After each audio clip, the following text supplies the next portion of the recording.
ഞങ്ങളുടെ ചാനലിലേക്ക് സ്വാഗതം. നശ്വരതയെ ആശ്ലേഷിക്കുക. ജീവിതത്തിലെ എല്ലാ കാര്യങ്ങളും താൽക്കാലികമാണെന്ന് തിരിച്ചറിയുന്നത് പ്രചോദനത്തിന്റെ ഉറവിടമാണ്. മാറ്റത്തെ ചെറുക്കുന്നതിനുപകരം അനശ്വരത മനസ്സിലാക്കുന്നത് പൊരുത്തപ്പെടാനും വളരാനും പരിണമിക്കാനും നമ്മെ അനുവദിക്കുന്നു. ജ്ഞാനം വിമോചനത്തിലേക്ക് നയിക്കുന്നു.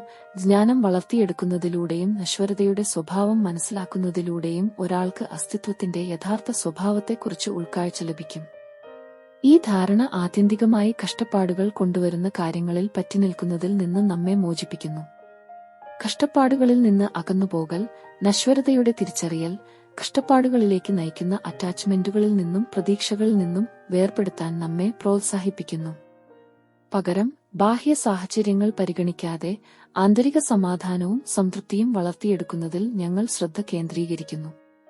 ബോധവൽക്കരണത്തിലൂടെയുള്ള ശാക്തീകരണം, നശ്വരതയെക്കുറിച്ചുള്ള അവബോധം ബോധപൂർവമായ തിരഞ്ഞെടുപ്പുകൾ നടത്താനും കൂടുതൽ ശ്രദ്ധയോടെ ജീവിക്കാനും നമ്മെ പ്രാപ്തരാക്കുന്നു.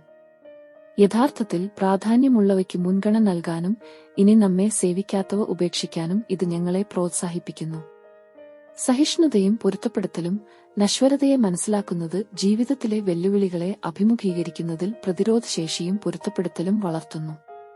മാറ്റത്തിൽ തളർന്നു പോകുന്നതിനു പകരം കൃപയോടെയും പ്രതിരോധത്തോടെയും അത് നാവിഗേറ്റ് ചെയ്യാൻ ഞങ്ങൾ പഠിക്കുന്നു. വർത്തമാന നിമിഷത്തിൽ ജീവിക്കുക. നശ്വരതയെ ആശ്ലേഷിക്കുന്നത് വർത്തമാന നിമിഷത്തെ വിലമതിക്കാനും ജീവിതവുമായി പൂർണ്ണമായും ഇടപഴകാനും നമ്മെ ഓർമ്മിപ്പിക്കുന്നു. ഭൂതകാലവും ഭാവിയും ഉപേക്ഷിക്കുന്നതിലൂടെ ഇവിടെയും ഇപ്പോഴുമുള്ള സന്തോഷവും സംതൃപ്തിയും നമുക്ക് കണ്ടെത്താനാകും. കൃതജ്ഞത നട്ടുവളർത്തൽ. നശ്വരം നമ്മുടെ ജീവിതത്തിലെ ആളുകളെയും അനുഭവങ്ങളെയും വിലമതിക്കാൻ നമ്മെ പ്രോത്സാഹിപ്പിക്കുന്നു. അസ്തിത്വത്തിന്റെ ക്ഷണികമായ സൗന്ദര്യത്തോടുള്ള നന്ദിയുടെ ബോധം ഇത് വളർത്തുന്നു. ആത്മീയ വളർച്ചയും പരിവർത്തനവും. നശ്വരതയെക്കുറിച്ചുള്ള അവബോധം ആത്മീയ വളർച്ചയ്ക്കും പരിവർത്തനത്തിനും ഒരു ഉത്തേജകമായി വർത്തിക്കുന്നു. സ്വയം കണ്ടെത്തലിന്റെയും ആന്തരിക ഉണർവിന്റെയും ഒരു യാത്ര ആരംഭിക്കാൻ ഇത് നമ്മെ പ്രോത്സാഹിപ്പിക്കുന്നു. പ്രചോദിപ്പിക്കുന്ന പ്രവർത്തനം. ജീവിതത്തിന്റെ ക്ഷണികമായ സ്വഭാവം തിരിച്ചറിയുന്നത് അർത്ഥവത്തായ നടപടിയെടുക്കാനും ധൈര്യത്തോടും ബോധ്യത്തോടും കൂടി നമ്മുടെ വികാരങ്ങൾ പിന്തുടരാനും നമ്മെ പ്രചോദിപ്പിക്കുന്നു. കാലതാമസമില്ലാതെ ആധികാരികമായി ജീവിക്കാനും നമ്മുടെ സ്വപ്നങ്ങൾ പിന്തുടരാനും ഇത് നമ്മെ പ്രേരിപ്പിക്കുന്നു. അർത്ഥവും ലക്ഷ്യവും കണ്ടെത്തൽ. നശ്വരതയെ ആശ്ലേഷിക്കുന്നത് നമ്മുടെ ജീവിതത്തിന്റെ ആഴത്തിലുള്ള അർത്ഥത്തെയും ലക്ഷ്യത്തെയും കുറിച്ച് ചിന്തിക്കാൻ നമ്മെ പ്രേരിപ്പിക്കുന്നു.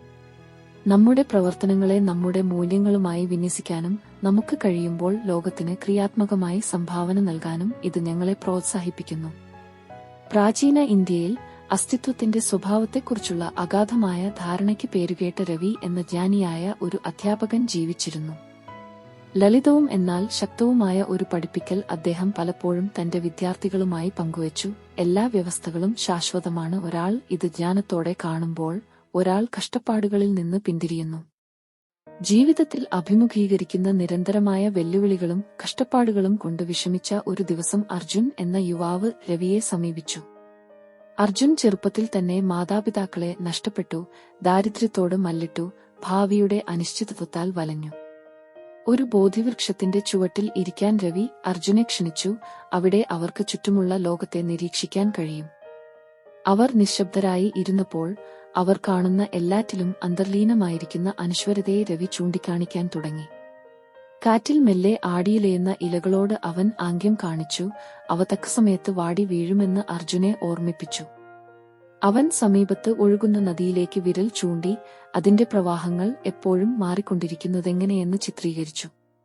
പിന്നെ കടന്നുപോകുന്നവരിലേക്ക് രവി അർജുന്റെ ശ്രദ്ധരിച്ചു. ഒരു കുട്ട പഴവർഗ്ഗങ്ങളും ചുമക്കുന്ന ഒരു കർഷകൻ, തന്റെ കുഞ്ഞിനെ കൈപിടിച്ച് നയിക്കുന്ന അമ്മ, മരത്തണലിൽ വിശ്രമിക്കുന്ന ക്ഷീണിതനായ ഒരു യാത്രക്കാരൻ. ഇലകൾ, നദികൾ, മനുഷ്യർ എന്നിവ പോലെ ജീവിതത്തിൽ എല്ലാം മാറ്റത്തിനും ഒടുവിൽ നാശത്തിനും വിധേയമാണെന്ന് അദ്ദേഹം വിശദീകരിച്ചു. അർജുൻ ശ്രദ്ധയോടെ കേട്ടു. അവന്റെ മനസ്സ് ക്രമേണ നശ്വരതയുടെ സത്യത്തിലേക്ക് തുറന്നു. തന്റെ കഷ്ടപ്പാടുകൾ ഉടലെടുത്തത് ക്ഷണികമായ കാര്യങ്ങളോടുള്ള അടുപ്പത്തിൽ നിന്നാണ്. പ്രിയപ്പെട്ടവരുടെ നഷ്ടം, ഭൗതിക സമ്പത്തിനായുള്ള പോരാട്ടം, അജ്ഞാതരെക്കുറിച്ചുള്ള ഭയം. പുതിയ വ്യക്തതയോടെ യഥാർത്ഥ ജ്ഞാനം ജീവിതത്തിന്റെ ശാശ്വതമായ സ്വഭാവത്തെ അംഗീകരിക്കുന്നതിലാണെന്ന് അർജുൻ മനസ്സിലാക്കി. മാറ്റത്തെ ചെറുക്കുന്നതിനു പകരം തുറന്ന ഹൃദയത്തോടെ അതിനെ സ്വീകരിക്കാൻ അദ്ദേഹം പഠിച്ചു. ആസക്തികളും പ്രതീക്ഷകളും ഉപേക്ഷിക്കുന്നതിലൂടെ കഷ്ടപ്പാടുകളുടെ പിടിയിൽ നിന്ന് സ്വയം മോചിതനാകുമെന്ന് അദ്ദേഹം തിരിച്ചറിഞ്ഞു.